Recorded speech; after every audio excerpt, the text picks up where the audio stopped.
Welcome everyone, and thanks for coming out to our fifth and final Carbon Smackdown.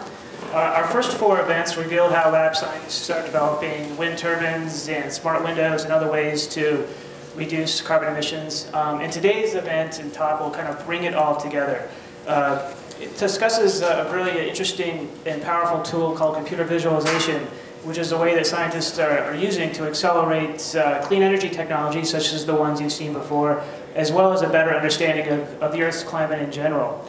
Our guide or hero today is Juan Meza. He's the department head and senior scientist for the High Performance Computing Research Department in the lab's Computational Research Division. Among his many roles here at the lab, he oversees work in computer science and future technologies, scientific data management, visualization, and numerical algorithms. Quick word before he starts. We'll have plenty of time for questions after his talk. Please wait for a microphone so everyone can hear you. We're also webcasting this, so we want others to hear you as well. Please join me in welcoming Juan.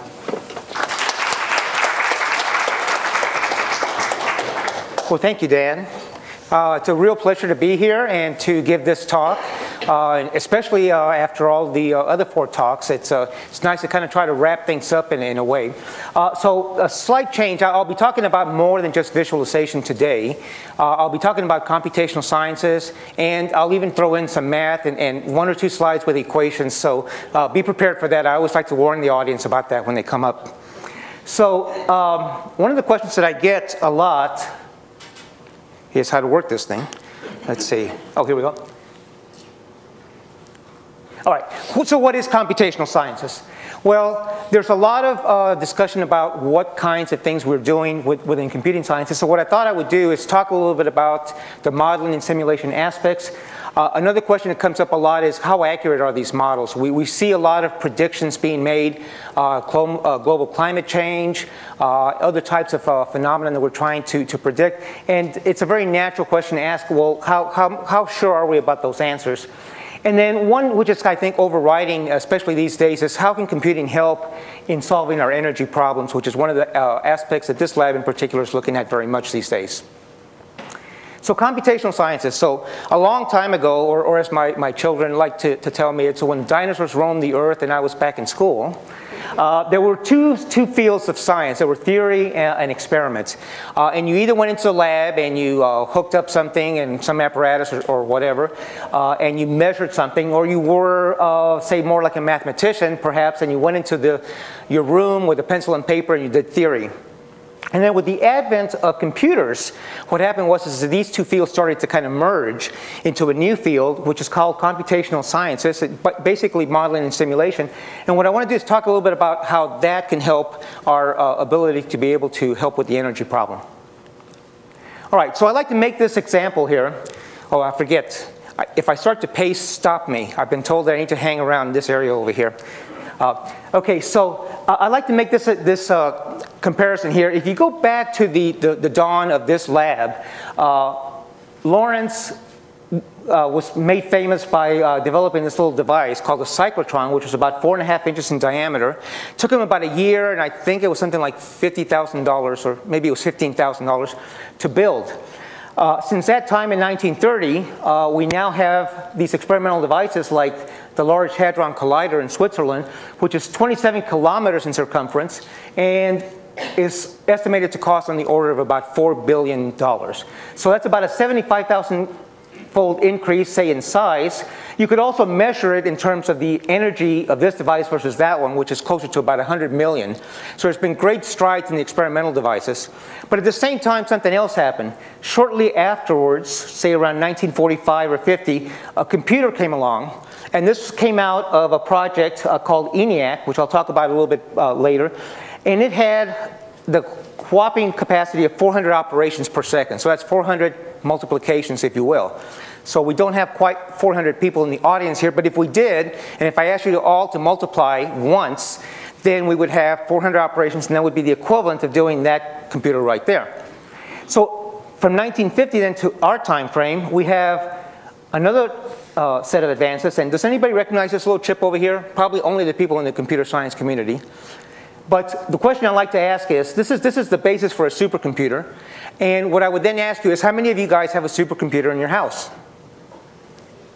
Okay, 2, 3. Almost all of you should have answered, because if you have, do you have an Xbox 360 at home, sir? There you go. That's one of the chips, or actually a PlayStation 3. So almost everybody here, if you have kids, or even if you don't, you can buy one if you don't have kids. If you have a PlayStation 3, you have one of these, and it has something on the order of 200 billion operations per second. And instead of costing $4 billion, it's something closer to $400. Of course, you also get a DVD player for free and a couple of games. So. Okay, so what this has done is that it has allowed scientists to be able to then completely rethink the way they would do science. And so now we're at a crossroads where we have computational sciences appearing in almost every science, whether it's physics or chemistry or material sciences. Here are just a few of the examples that we have here at Lawrence Berkeley alone. And we have, projects that are looking at combustion, carbon capture sequestration, fusion, solar material designs, and climate modeling. And what I want to do today is talk about how we're doing those kinds of experiments now, computational experiments, and how they relate to the energy crisis. Okay, everyone has heard about the Carbon Cycle 2.0 initiative. I believe almost all the speakers have touched on this a little bit. And this is one of the new initiatives at the lab, which is trying to tie together a lot of the energy initiatives that have already been around at the lab under one umbrella called Carbon Cycle 2.0. What I like to talk about is how computing is related to those kinds of activities and where we fit in. So what I'm going to do is I'm going to talk about each one of these areas. So we're going to get a little sampling. So in addition to your food here, you're also going to get a little sampling of a lot of little buffet items that you may not have chosen for yourself. But I'll just put them out there for your consumption. So climate modeling and energy analysis is the first one. So kind of in a very cartoon, pictorial kind of a way, what happens is that we try to model climate modeling by looking at different aspects of the physical system. So we have to model the ocean, the atmosphere, the land, and these days we are even starting to model things like the sea ice and the biogeochemistry in the earth. And so these models have been developed over the last 40 or 50 years, at least computationally. Now what I find interesting, and if you will indulge me for a second, I want to go back in history a little bit to the very first time that these types of models were being developed. And it goes back, to these set of equations here. So I should have warned you that there were some math equations coming along. So here we are. These are called the primitive equations for the atmosphere, and they were first solved by this man here, Lewis Fry Richardson. And he managed to solve the set of equations on a map of Europe. And what I find interesting is that he did this essentially by hand over a period of 6 weeks while he was driving an ambulance during World War I. So I find that just incredible. So he was a Quaker and obviously a conscientious objector, but he still had to do his service. So he drove this ambulance, and in his off time, he solved these equations over a period of 6 years. Now what's interesting is that even though those equations were correct, it turns out that they had some numerical problems that we had to then sort of figure out on our own as we started to develop better and more complex models. But today, what I want you to remember is that essentially you don't have to worry about the equations and all those funny symbols and Greek letters and stuff like that. If you just remember conservation of momentum, conservation of mass, conservation of energy, and then an equation of state, these equations essentially are the building blocks, if you will, for a lot of the types of models that we have today. So these are impressive, but what can we actually do with them? Well, the first project that actually looked at this and solved them in time was this. Now we go back to this picture of this computer which I showed you a minute ago, which had a whopping 400 operations per second. And they were able to solve this, and this was the first numerical weather forecast of the age back in 1950. So he used the ENIAC, and I forget exactly what it stood for, Electronic Numerical Integrator and something computing engine, I think. But it was the first multi-purpose electronic digital computer. Now, it took roughly 24 hours to do a 24-hour forecast. So that's an advantage and a disadvantage. The disadvantage, of course, is that it took 24 hours, which is a long time. The advantage is that if you wanted to validate your computer model, all you had to do was stick your head out the window and see if your answer was right or not. So that was kind of nice. We don't have that luxury today when we do 1,000-year climate simulations. So that was yesterday. Today we have computers like the Cray XT4 at Franklin, which is one of the computers at the NERSC facility. Now in terms of what we like to think of, it has roughly on the order of 40,000 compute cores now, which gives us a peak capacity of 356 teraflops. There will be a new machine coming online which will be about 3 times as fast as that shortly. Now, these numbers are very impressive and they mean something to those of us in the field, but a lot of people don't understand exactly what that means. And so what I always like to do is try to put it in terms of what my audience would understand. So if I take a look at the disk space, for example, that this computer has, or the storage we have, that translates into 14,000 iPods, 32 gigabyte variety, not the 16 gigabyte variety, and 10 Library of Congresses in terms of storage. So for those of you that listen to your iPod a lot, this translates into 570 years of listening to your music continuously. Okay, so that's a kind of a measure of the kinds of things that we can do. Now, of course, we don't use the Franklin for listening to music. Instead, we do simulations like this. So now think back to that 6-week calculation. We can do this and simulate the entire globe. And you can start to see fine details like little vortices that are coming through here and hurricanes that are starting to develop.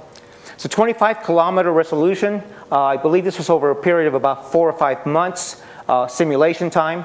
And ran on about a third of the NERSC facility, so roughly about 10,000 processors. Oh, sorry, you can't see the credits here, but this is a simulation that's due to Michael Weiner and Mr. Prabat here at Lawrence Berkeley National Lab. So what we can take from this is that these kinds of simulations allow us to now be able to do what-if scenarios. So as temperature is climbing, for example, what effect will that have on the number of hurricanes in the world? Or perhaps more importantly, what about the severity of the hurricanes? So we have a Hurricane Katrina coming along every 5 to 10 years. Is that going to change? Will it be more or less? And we're also starting to study things like other extreme events, droughts, heat waves, and other types of extreme climate events that might be of interest, now doable because you can do a simulation like this and do a bunch of what we call ensemble calculations, just a whole bunch of them together, and then try to average out these statistics. Whoops. Another area is a new project that we started on, which was this, what we call Berkeley Icicles. So if nothing else, we have good acronyms for our projects. Bicycles, which is trying to simulate the movement of the ice sheet. You probably have heard that there is a lot of concern about the ice sheets melting and what that will do in terms of sea level rise. So it's been estimated that, for example, for the Greenland ice sheet to melt would raise the sea level by approximately 7 meters. Now, this particular simulation here is what we're trying to do is on Antarctica.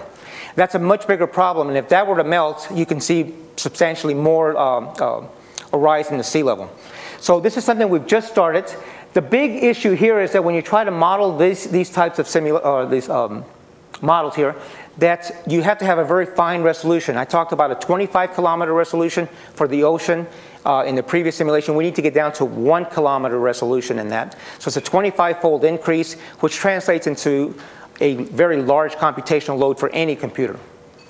So the idea here is to use better mathematical algorithms to perhaps not have to use as much computational time. Okay, next topic, combustion.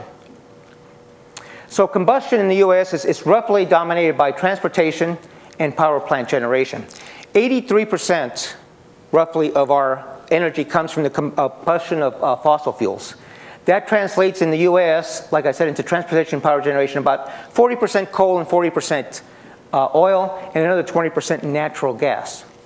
So what you see here are some predictions on the type of energy use that we will need and the resulting effect on the CO2 in the atmosphere. Figures which I'm sure you've seen before, but it lends importance to the fact that we need to find better ways and more efficient ways of doing combustion. So what kinds of things are we doing in this arena? Well, one of the things that people are very interested in is trying to develop more efficient combustion processes. So one example of this is what's called a low swirl burner, which was developed here at Berkeley Lab by Dr. Chang, who's in the audience. And one of the things that we were looking at here is to try to find a better way of solving these types of problems so we can predict what's going on in the lab. Well, through a combination of better mathematical structure, parallel computing, such as the ones that I've shown you already, And the same kinds of equations that I mentioned before, we can get an effective resolution now of about 8 billion cells, which means 8 billion, think of this figure as being broken up into 8 billion cells and solving the equations on each one of those. Now what this does is it captures the cellular structure. Now what do I mean by that? You see all these little guys in here, they look kind of like cells. It turns out that when you have these pre-mixed turbulent flames, it's very dependent on what that cellular structure looks like. So you can go into the lab, you can try to measure these types of things, but it's a very difficult process. So instead, what we try to do here is to try to simulate this on a computer and then try to draw some sort of quantitative information from that, which we can then go back into the lab and more precisely measure just the quantities we want. So increasing that means that you now have a better system, but there's still a lot of challenges. You have natural flame instabilities and sensitivity to fuel for these types of things. But by using these advanced applied mathematics, you can now come up with simulations such as, oh wait a minute, I think one more thing. I must show you the equations beforehand. So these are the equations beforehand, so that's the last slide of equations. But what I want you to now think about is, remember that I told you it's basically momentum, conservation of momentum, mass, and energy, which we have in an equation of state. So essentially the same types of systems as we had before. So we can apply a lot of the same technology, a lot of the same mathematics, the computational models to solve them and then come up with models like this. So what you're seeing here is now the simulations. This is a cutoff. There's a line through here. So think of this as a 3D simulation that we cut off a corner. And you can see fine details such as the swirling of the gases down in here.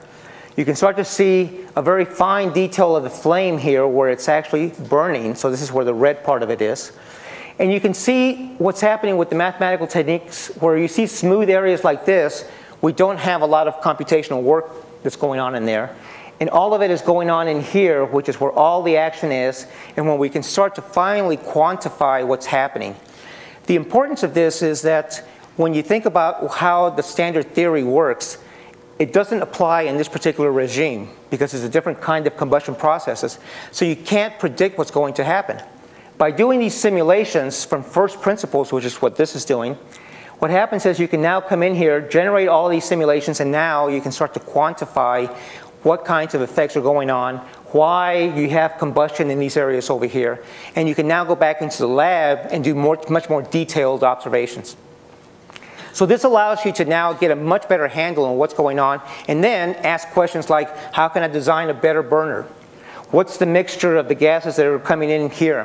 What should the flow rate be? So you can start to now ask a lot of questions and do them computationally much faster than you could do before. Okay, what shall we pick next?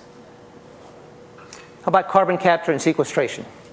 Okay, so even though we're burning carbon through combustion, no matter what happens for the next 20 or 30 years, we're going to be burning these fossil fuels, so we're going to have carbon coming out. So what we need to do is figure out some way of capturing some of that carbon and then trapping it somewhere, or sequestration, to try to put it into areas where we might be able to have it out of the atmosphere. So what do we need here? What we need to do is figure out ways to have the gases coming out of the flue, for example, and try to figure out how to capture just the CO2 coming out of that. So one way of doing this is to develop membranes that capture the CO2 as it's coming through the gas. So this is just a very short cartoon of the types of things that are going on. One material that's been suggested is something called zeolites. It's a very well-known absorbent. And the problem here is that if we will try to do this computationally, it'll take roughly about 2 to 3 weeks to do one simulation, and there's somewhere on the order of about 4 or 5 million structures. I believe that Jeff Long gave a talk on carbon capture, and he mentioned these types of materials that they're trying to design. So the goal here is to try to design from scratch new materials that will allow you to very selectively capture the carbon dioxide, and do that in such a way that you capture just this carbon dioxide and then you can trap it and move it somewhere else. So all we're doing here is trying to figure out ways of identifying what are the right structures so that you don't have to go look at all 5 million structures, but maybe only the top 20 that you think are the most promising ones. Having done that, you then try to figure out, I'm going to pump it down on the ground, maybe in a saline formation or some sort of a depleted oil reservoir.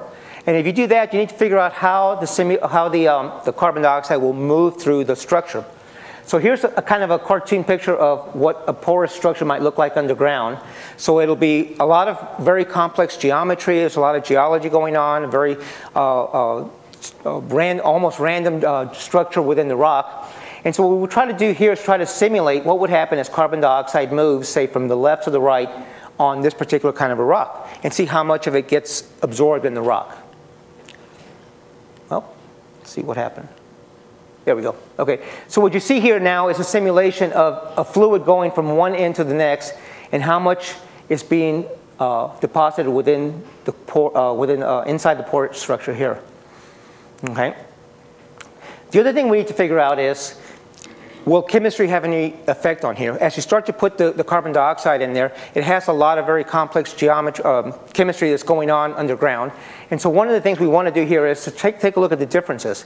So before I start this, what you'll see on the top here is what's called non-reacting flow. So the same kind of a picture, but now what's going to happen is we're going to solve a set of equations very similar to the ones I've shown you before.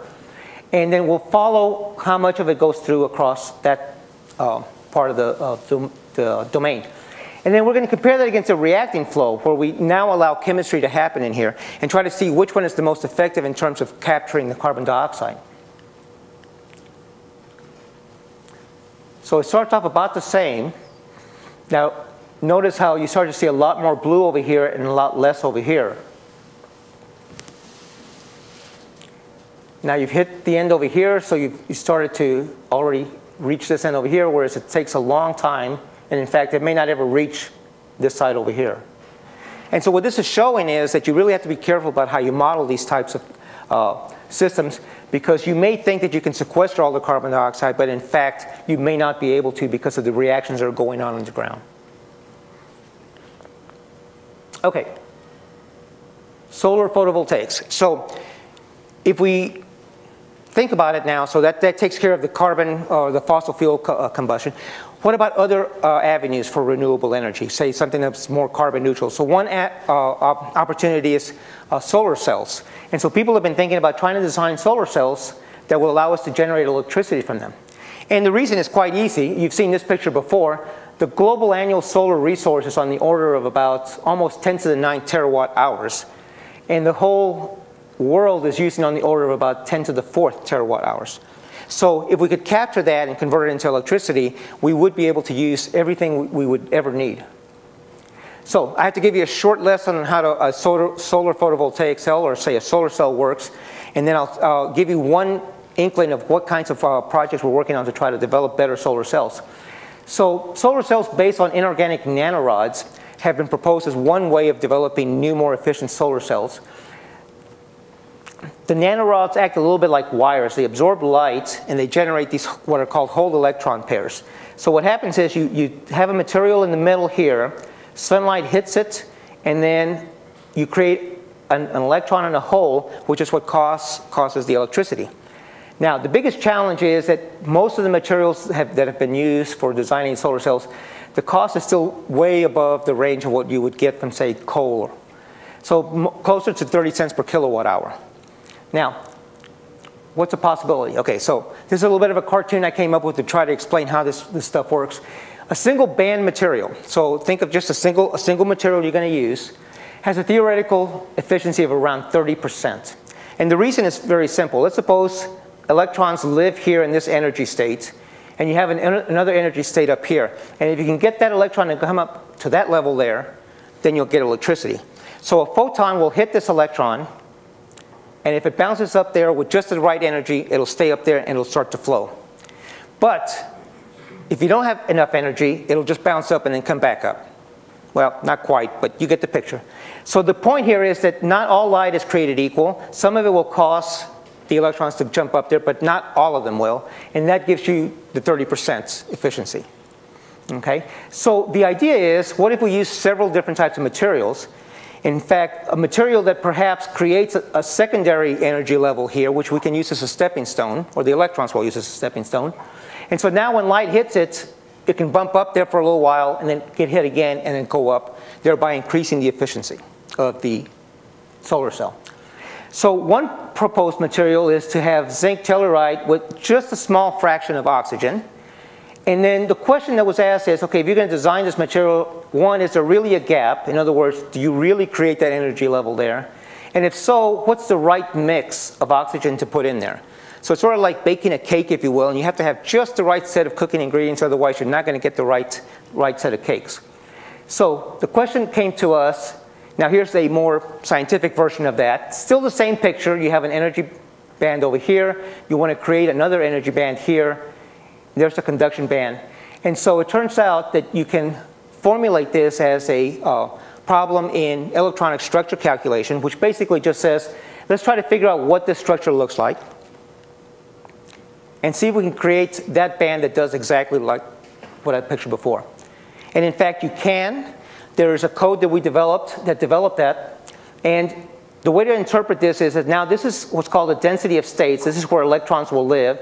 Here's where it was before, and this picture here is the new band gap, or the new energy state that was created by adding 3% oxygen. So again, just to drive the point home, one way of doing this is to go into the lab, manufacture lots of different variations, 1%, 2%, 3%, 3.5%, and see which one works best. Or you can put this on a computer and then solve it and see if you get that kind of a picture or not. Now, why wasn't this done before? The reason it wasn't done before is because these kinds of calculations take hours and hours, actually months of time to come up with these kinds of calculations. So a team of us got together and decided to come up with a linear scaling version, a much faster algorithm, which allowed us to do this calculation with 3% oxygen alloy on a 3,500 atom system on about 1 hour using 17,000 cores. A similar calculation with previous kinds of codes would have taken closer to about 6 months or so. So that gives you the the power of mathematics and algorithms. In fact, this won the ACM Gordon Bell Award in 2008 for algorithm innovation for being able to do these kinds of calculations now on a routine basis. Okay, the last topic I want to talk about is renewable energy, and in this particular case, wind, because I know that somebody talked about solar wind 2 weeks ago. And so one of the things that we're also looking at for renewable energy is the capacity from wind.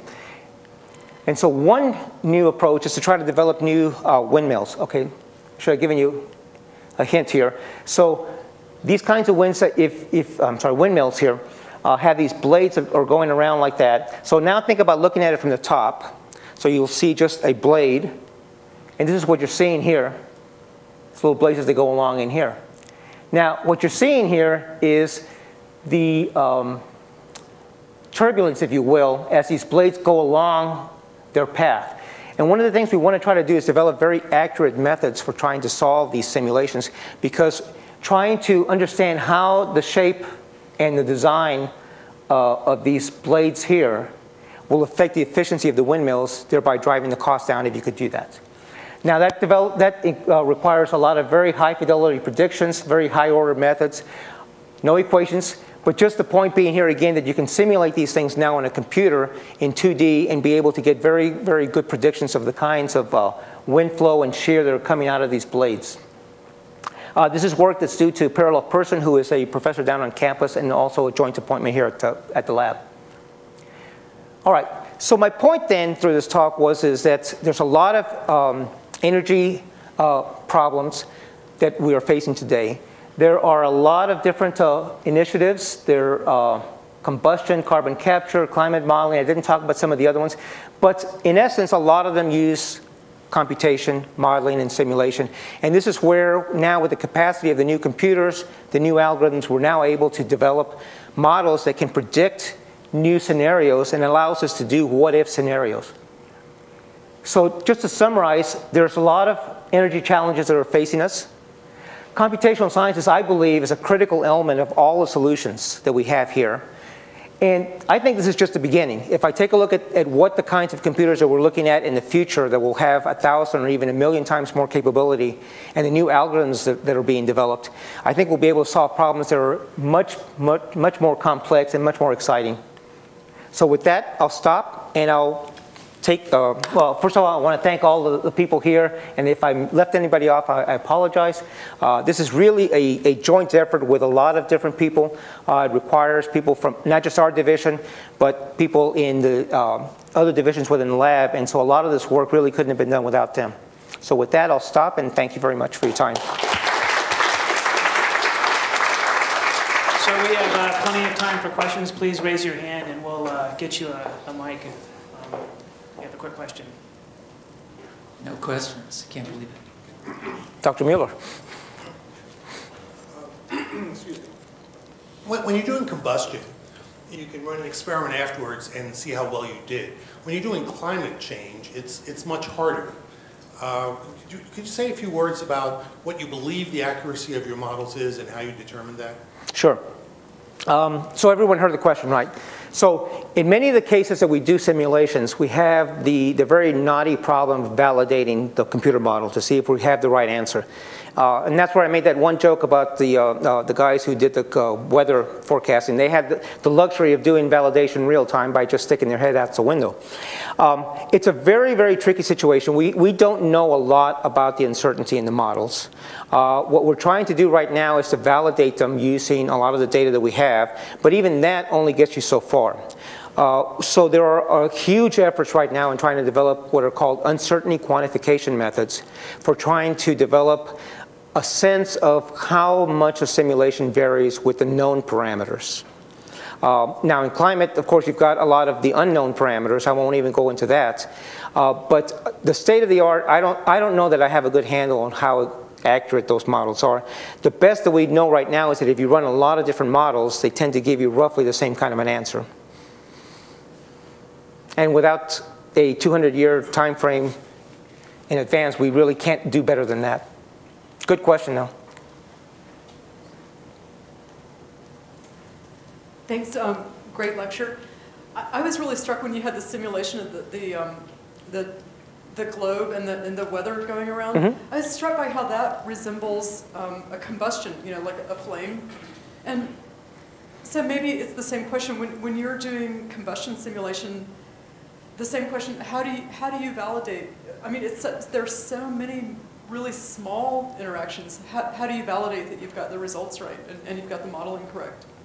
So for combustion, it's a lot easier. So whenever we finish the simulations, we show them to Robert, and then he says, yeah, that looks good, or no, that doesn't look good. What we're finding out, though, is that a lot of times the simulations will show us something that we didn't think we knew much about. Correct me if I'm wrong, and so what it's really doing is that it's helping not just validate our computer models, but it's actually showing the way to different types of experiments that they may want to do. So rather than substituting experiments, I always think of computational science as enhancing it, because what it really does is it allows us to go back to the experimentalists and say, from our simulations, we think these three parameters are really important because they have a lot of variability in the simulation. Do you think maybe we want to measure, spend extra time measuring those types of a model or those types of parameters?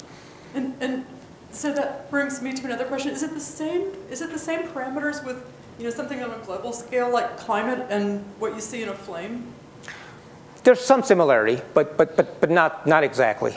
So I kind of glossed over that fact. I mean, at the very highest levels, the equations tend to look very similar. Of course, when you go down into the detail, there's a lot of differences and uniqueness in the solutions. But at least from the mathematical point of view, a lot of the equations tend to look very similar. Juan, can I jump in? I'm here. It's Robert. Oh, Robert, there. Sorry, Robert. The light's right in my eyes. So the main difference between climate modeling and combustion is heat, because a lot of the data you get from climate you can actually measure with everything flying through, let's say, a hurricane. For combustion, there's very few methods that we actually can measure the data. A laser is one of them, and laser is very limited. So by having a simulation actually give us a window into many of the 3D characteristics.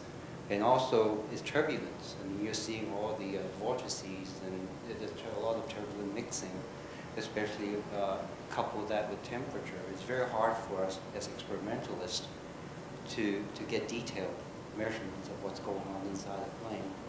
And that's why having simulation offers us another view to basically delve into what exactly going on inside a flame, looking at how it burns, particularly the efficiency and also emissions. That's what we're focusing on. Thank you, Robert. I have a quick question while we're waiting for possibly somebody else. Are there other clean energy technologies or problems that you'd love to get your hands on that could probably benefit from simulations that haven't been conducted yet? Oh, I would love to be able to work with the people doing the biofuels. I think that's one area that and the artificial photosynthesis, I think, are two areas that are very promising. I think it's a little harder on the biology side because the mathematical models and the computational models just haven't been developed as well. We've been working on the other ones for better than 50 years. The biology side is a lot tougher problem. But if we could do something in that area, I think it would really have a great impact.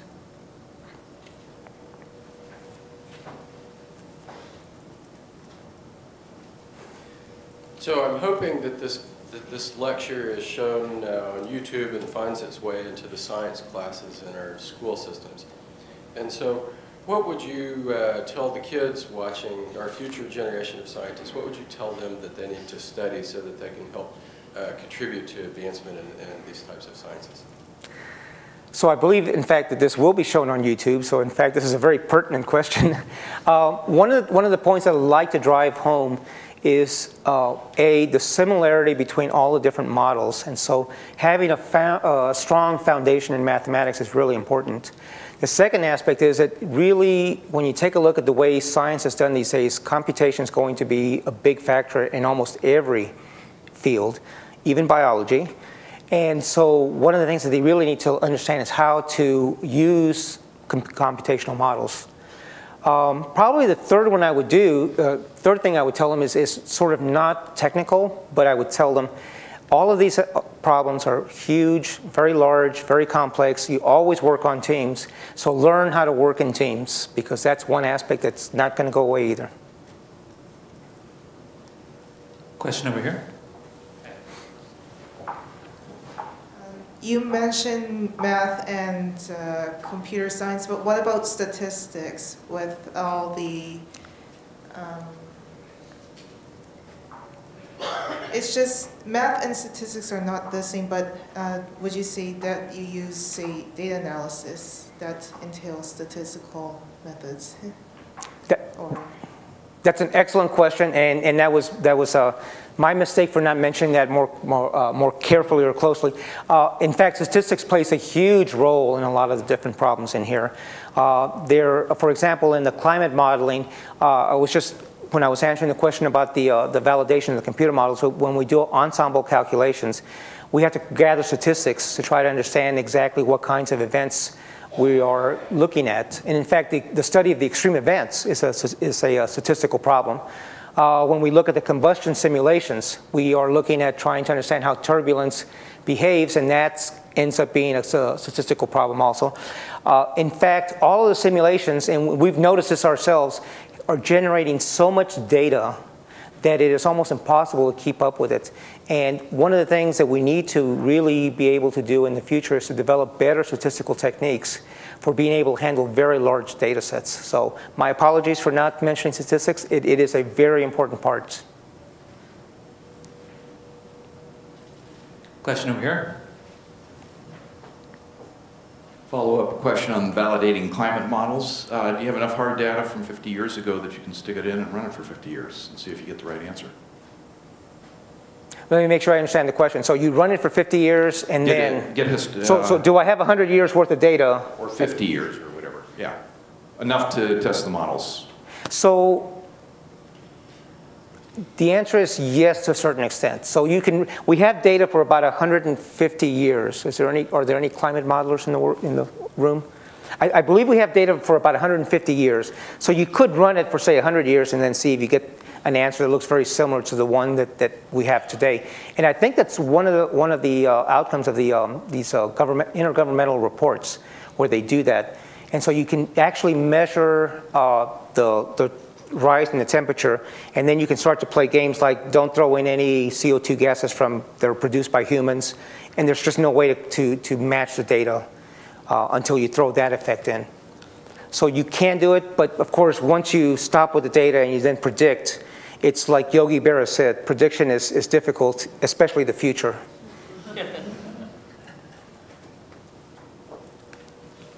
Juan, could you talk about the energy required to run the simulations? Okay, so I knew that question was going to come up. So yeah, one of the questions we get is exactly how much power do these computers take?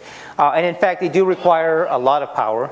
One of the things that we want to make sure about is try to make use of as much a carbon neutral energy as we can, and that's what happens at NERSC, for example. But in fact, one of the things that is probably challenging the industry more than anything else is how to develop large computers that don't really use a lot of power. If you take a look at your laptop today, everybody has a laptop, right? It's getting to the point where you don't want to put it on your lap anymore, right?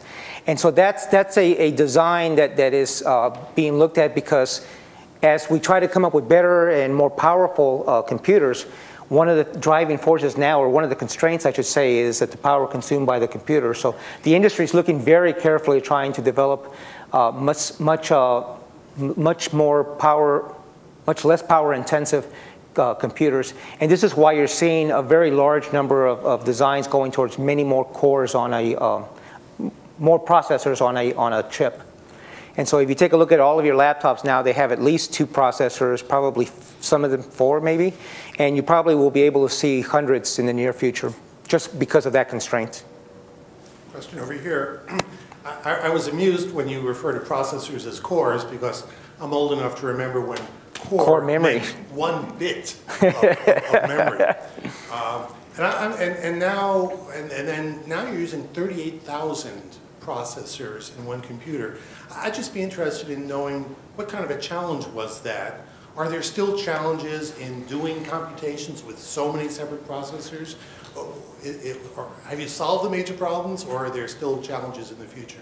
There's a huge number of challenges in the future.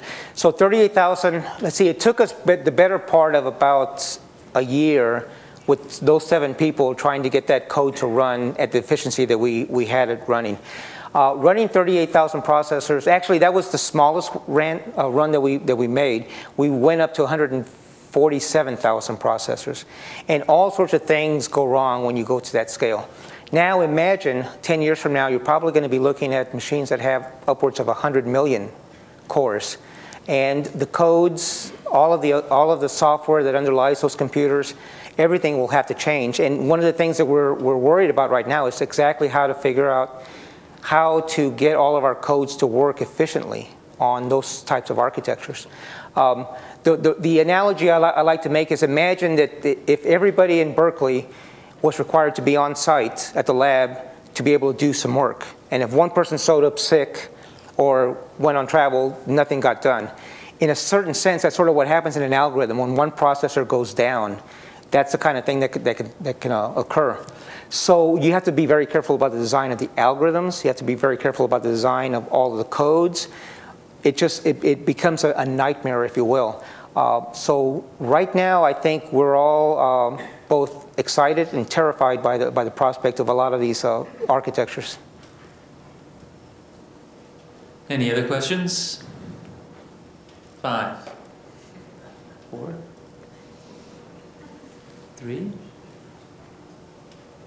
2, 1. Okay. Thank you all for coming. Thank you.